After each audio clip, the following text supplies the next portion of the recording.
Bwana Yesu asifiwe. Haleluya.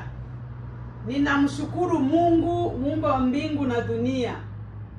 Baba, ninasema asante kwa pumzi, asante kwa uzima, asante kwa nguvu, asante kwa kunishimamisha tena hapa kwa madhabahu ya dunia yote mzima. Ninakushukuru pia kwa wale wote ambao unawatia kiu na kufuatilia mahubiri hapa kwa madhabahu ya dunia yote mzima.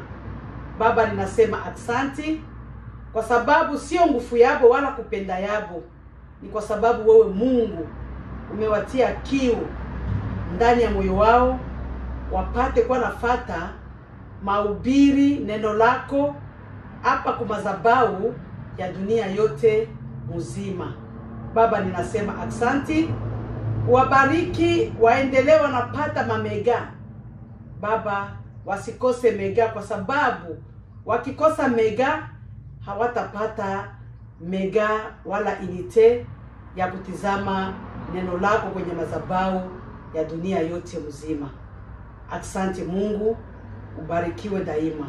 Kwa jina la Yesu Kristo ninakushukuru. Amen. Bwana Yesu atusaidie sana.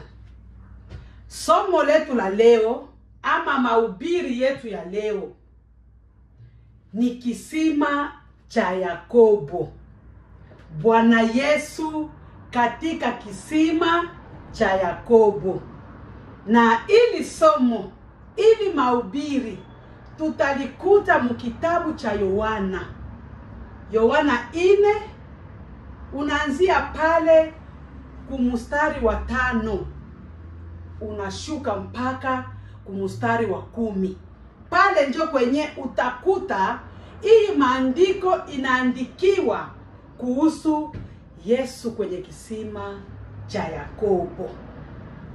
Kama wewe mwenyewe unanitizama hapa kwa madhabahu ya dunia yote mzima, hauyua kusoma Bible, na kama unayua kuna mara unayua kusoma lakini tafsiri inakushinda kutafsiri, wewe nifuatilie tu gisi niko nazungumuza, kwa sababu yote yenye niko nasema hapa yote inatoka mkitabu cha Yohana.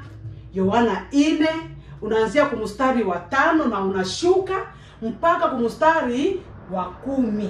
Pale ndio kwenye tutakuta hii maandiko. Wewe unifuatilie tu kwa makini na Roho Mtakatifu atakutafsiria, kwa sababu Roho Mtakatifu ndio kiongozi mkubwa, ndio tafsiri ya kwanza kwa sie binadamu. Ni kiongozi mwenye mbingu ilituachiaka, hawa anatusaidia kutafsiri, hawa anatusaidia kwa kila kitu cha neno la Mungu, neno la uzima. Kabla sianza mahubiri, nataka kwanza nitie mhubiri wetu wa leo mikononi mwa Mungu na neno letu la leo mikononi mwa Mungu. Baba, katika jina la Yesu Kristo wa Nazareti, ninamuombea mhubiri wetu wa leo mikononi mwako. Baba, umbariki anaposhimama mbele ya madhabahu ya dunia yote mzima. Ashimame pale tu, awe chombo, na wewe uwe maneno ndani mwake. Anene yaliyokuwa yako, asiseme yaliyokuwa yake. Neno la leo ninaitia mikononi mwako. Uibariki Baba, uijaze mafuta, izae matunda, iwe chemu kama vile kisima cha Yakobo. Watoto wako wanapoipokea waione kama ni kisima cha Yakobo. Baba, asante kwa maana mhubiri wetu wa leo utamtumikisha sana mapenzi yako, na neno hili litajenga, litazaa matunda. Kwa jina la Yesu Kristo naombea mhubiri, na mimi naombea neno la leo. Amen. Bwana Yesu katika kisima cha Yakobo. Bwana Yesu katika kisima cha Yakobo alikuta mwanamke moja Msamaria. Alikuta mwanamke moja Msamaria. Ile siku ilikuwa ni siku ya Yesu na wanafunzi yake kukula chakula. Haikukuwa siku ya kifungo, ilikuwa ni siku ya kukula chakula. Ndio kwa maana aliambia wanafunzi, mwende mkanunue chakula, tuikale fasi moja, tupumuzike, tukule ile chakula. Ile chakula ituletee vitamini, ituletee energy yenye itatupatia nguvu na uzima, yenye tutaenda tunahubiri, tutaenda tunaangalia wagonjwa, tutaenda tunaangalia watu, tutaenda tunaponya wagonjwa. Bwana Yesu atusaidie sana. Wanafunzi walipokwenda kununua chakula, Yesu anasema, na mimi nasikia kiu ya maji, acha niende kwa hii kisima cha Yakobo.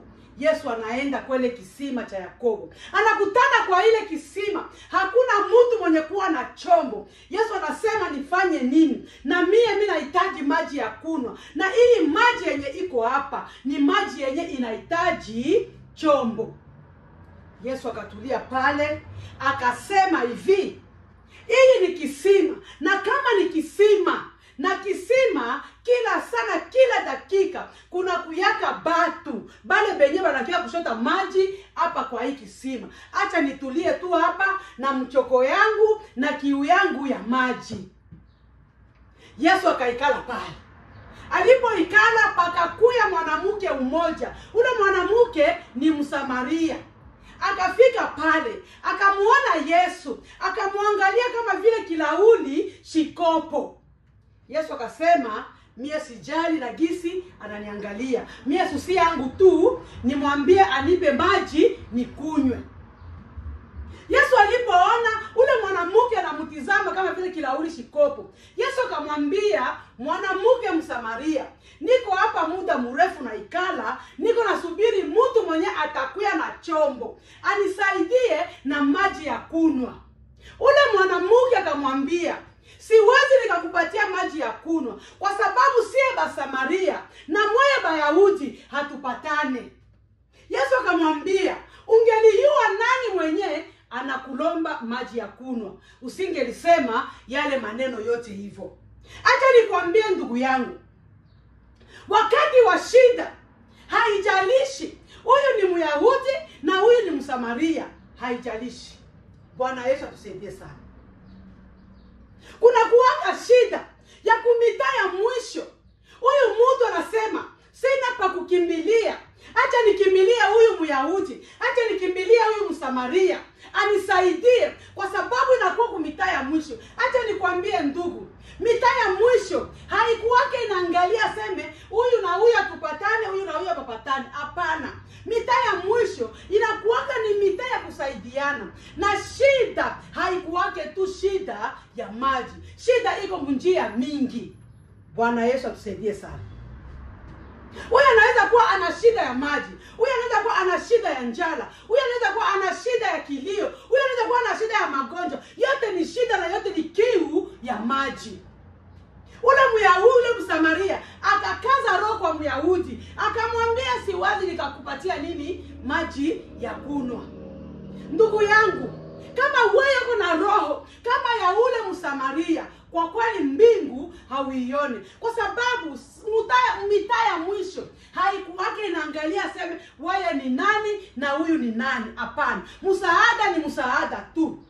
Unaweza kutana Mwamerika iko nasumbuliwa pale na anahitaji msaada wako, usiangalie kusema seme huyu ni Mwamerika na mie ni Mwafrika, siwezi nikamsaidia. Hapana, msaidie tu, kwa sababu inakuwa ni mita ya mwisho. Haujue roho gani yenye iliingia ndani ya moyo wake na kukwambia seme wewe unisaidie ndugu yangu, nina shida 1 2 3.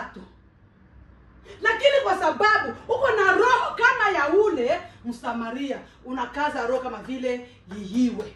Bwana Yesu atusaidie sana. Msaidie. Shida ni shida. Ule Msamaria angelijua kwa kweli kama ni nani mwenye anamlombele maji, kweli hangelisema ile maneno yote yenye yeye alizungumuza. Bwana Yesu atusaidie sana. Shida haijalishi huyu ni nani, huyu ni nani. Lakini kwa sababu ulishakanitia ndani ya roho yako kusema mie niko na roho mbaya kuzidi shetani, mie nilishakutia ndani ya moyo wangu wewe uko na roho mbaya kama vile ya shetani, njoo kwa sababu tuko na zile roho ya Msamaria. Tunaweza ona mtu yuko pale anasumbuliwa na shida fulani, shida yoyote ile, lakini kwa sababu ulishakanitia ndani ya moyo wako, lakini kwa sababu mie nishakutia ndani ya moyo wangu, siwezi nikakusaidia. Bwana Yesu atusaidie sana.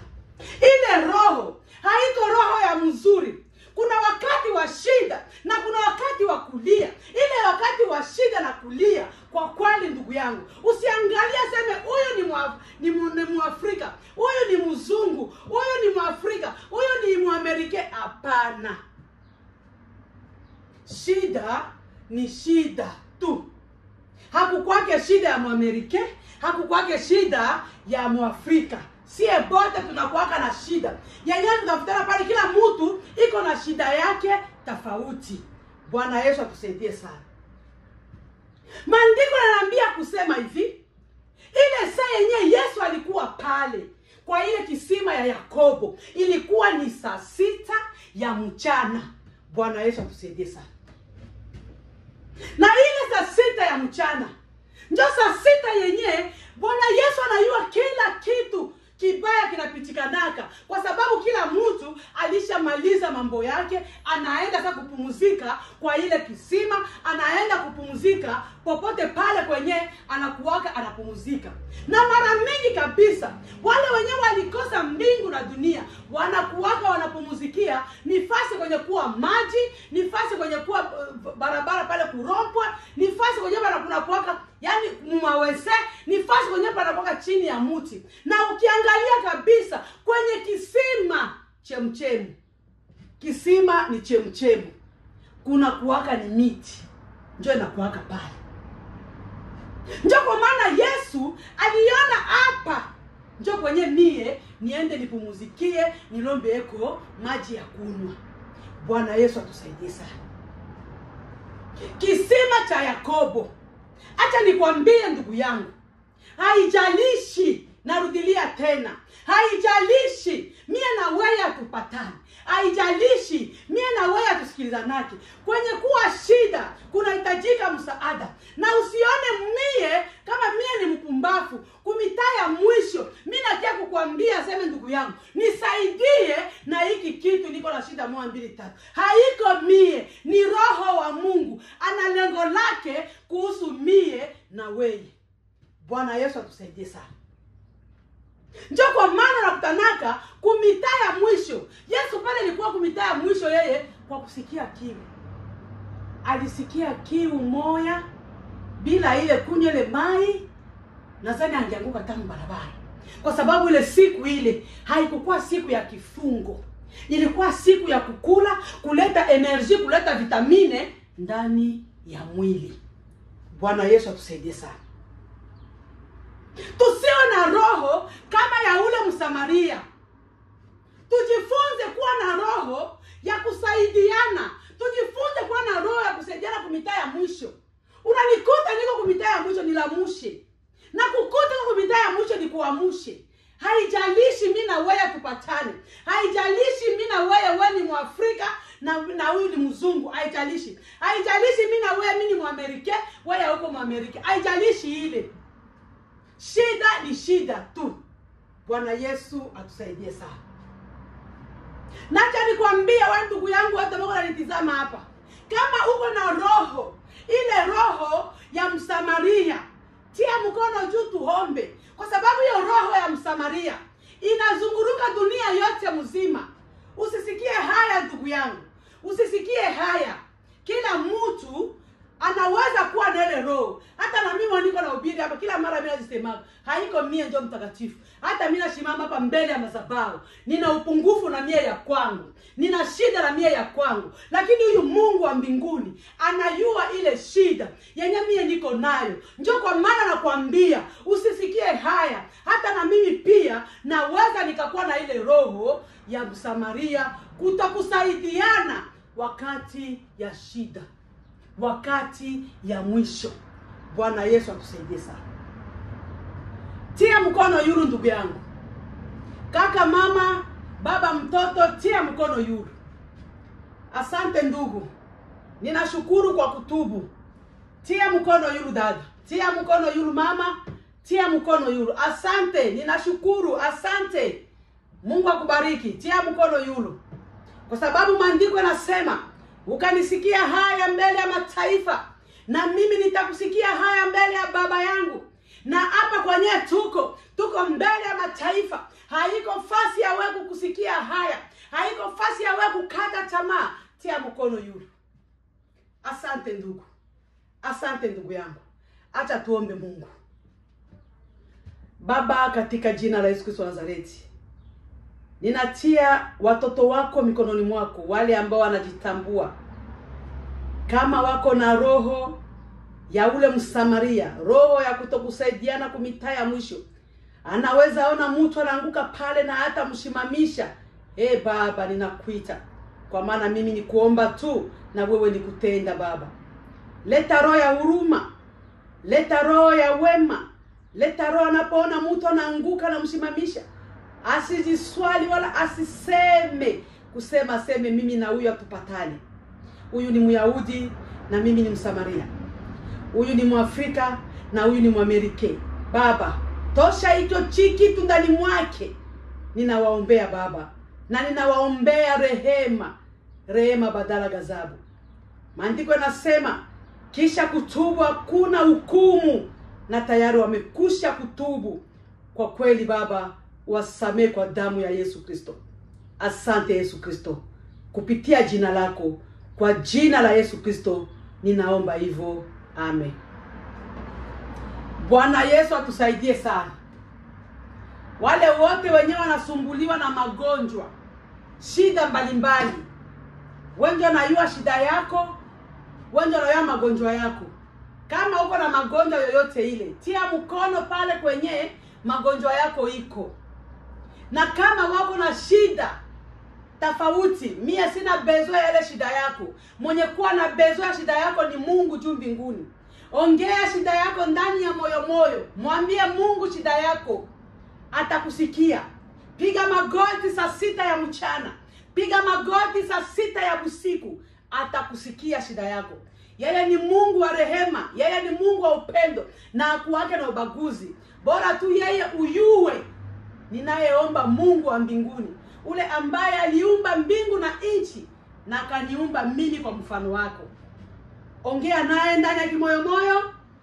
Mwenye kuwa na magonjwa aguse popote pale kwenye kunamsumbua. Okay, asante. Tuombe Mungu. Baba, katika jina la Yesu Kristo Nazareti, ninatia wagonjwa wote mikononi mwako. Wote wenye bako pembe 4 zote za dunia. Dunia yote mzima inajaa wagonjwa, hasa kwenye mahospitali Baba. Wanahangaika huku na kile. Kristo wa huruma, ninakuita. Mimi ni kuomba tu na wewe ni kutenda. Wafie huruma Baba, kwa sababu maumivu haitakusifu, kitanda kitakusifu, lakini wakiwa hai watakusifu Jehova Jire. Mungu siyeshindwa, Baba wa milele. Nani aliye kama na wewe Jehova? Wenye shida vile Baba, mimi sijua shida lao, lakini wewe Mungu unajua shida yao, na wewe ndio utatatua shida yao. Ninawaombea Baba, tatua shida ya kila umoja kwa umoja Baba.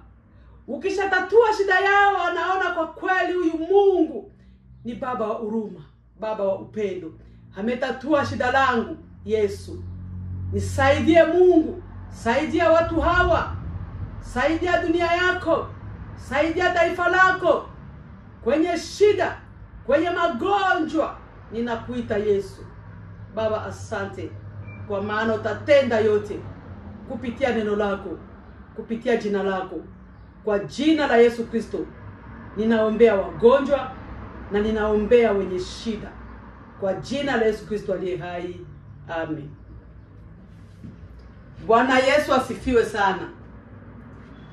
Tunafika mwisho mzuri ya mahubiri yetu kuhusu kisima cha Yakobo.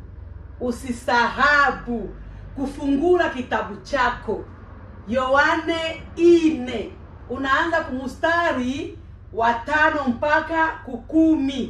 Utakuta maneno matamu, maneno mazuri kama kisima cha Yakobo. Bwana Yesu atusaidie sana. Mungu awabariki. Mwe bote ambao mlipoteza muda wenu, muko mnanifuatilia, muko mnasikiliza. Kweli Mungu wa mbinguni ababariki na abape nguvu. Acha nishukuru Mungu kwa muda yote ambao nilipitisha mahali hapa. Baba, katika jina la Yesu Kristo Nazareti, ninakushukuru Mungu na mimi nasema asante, asante, amina. Kwa kweli ninashukuru kwa muda wote ambao nilikuwa nashimama kwa madhabahu ya dunia yote mzima. Baba, asante, ulinipa nguvu, ulinipa energy, ulinipa na vitamini C ya kunipatia nguvu ya kushimama hapa kwa madhabahu. Niko natangaza neno la Mungu. Baba, ninasema asante, neno hilo lizae matunda, liwajenge. Kwa jina la Yesu Kristo ninakushukuru Mungu, ulikuwa pamoja na mimi. Amen.